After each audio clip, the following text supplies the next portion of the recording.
Bonjour. Ce prochain dimanche, nous continuons le voyage de Jésus et de ses disciples vers Jérusalem. Un voyage pendant lequel Jésus enseigne à ses disciples.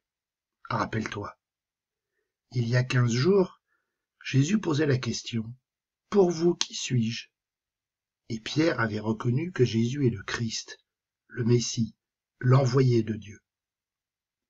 La semaine dernière, alors que Jésus enseigne pour la 2e fois qu'il va mourir sur la croix, les disciples se chamaillent à savoir qui est le plus grand, le plus important. Et Jésus place au milieu d'eux un enfant pour leur faire comprendre qu'un disciple, c'est celui qui se met au service des autres, et en premier, les plus petits, les plus faibles. L'enseignement se poursuit. Dans ce passage de l'évangile de Marc, je t'ai mis en haut les références, nous allons entendre Jésus transmettre 2 enseignements importants. En ce temps-là, Jean, l'un des 12, disait à Jésus, « Maître, nous avons vu quelqu'un expulser les démons en ton nom. Nous l'en avons empêché car il n'est pas de ceux qui nous suivent. » Jésus répondit, « Ne l'en empêchez pas, car celui qui fait un miracle en mon nom ne peut pas aussitôt après mal parler de moi. Celui qui n'est pas contre nous est pour nous.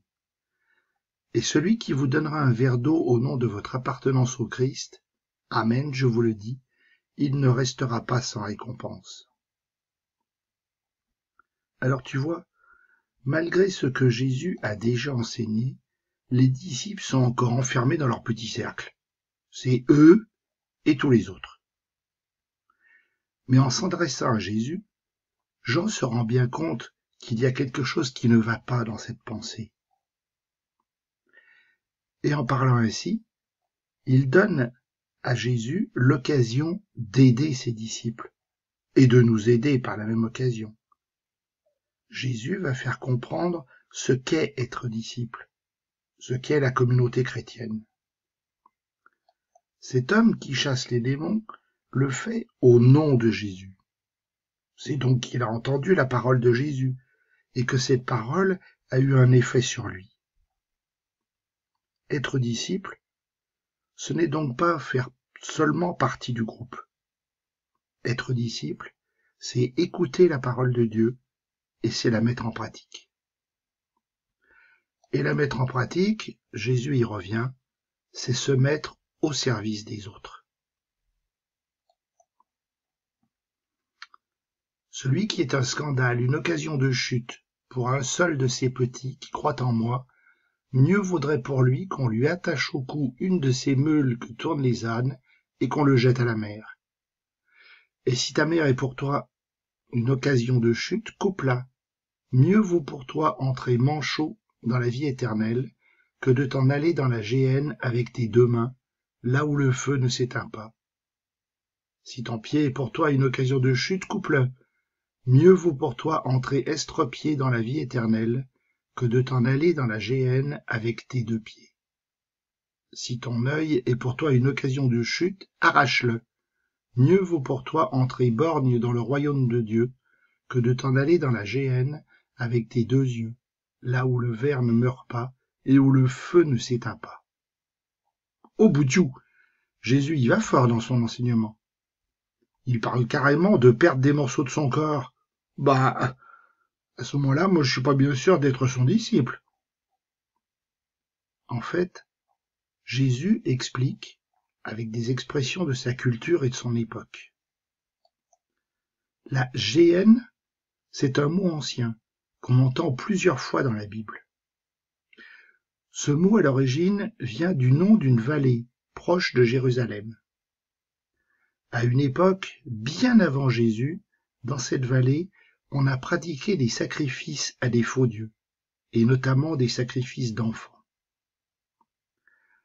Dans la pensée de l'époque de Jésus, la géhenne est devenue un lieu sans Dieu, un lieu de souffrance où ceux qui ont fait le mal se retrouvent après leur mort.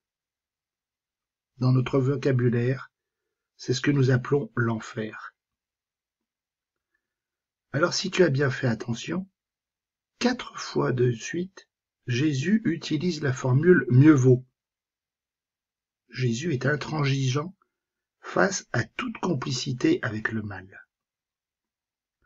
Un disciple de Jésus ne peut pas entraîner une personne au mal. Un disciple de Jésus doit se séparer de tout ce qui peut le pousser au mal. Alors oui, c'est difficile.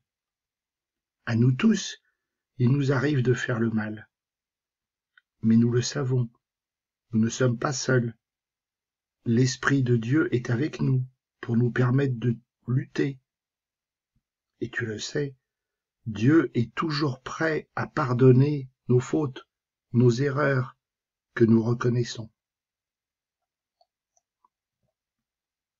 Jésus, personne ne peut me faire du mal sans se nuire à tes yeux. Aide-moi à supporter le mal qu'on me fait. Chasse de moi tout désir de vengeance. Fais que je sois porté à pardonner plutôt qu'à frapper, à prendre en pitié plutôt qu'en haine. Guide-moi dans ton chemin d'amour pour chacun de nous. Amen.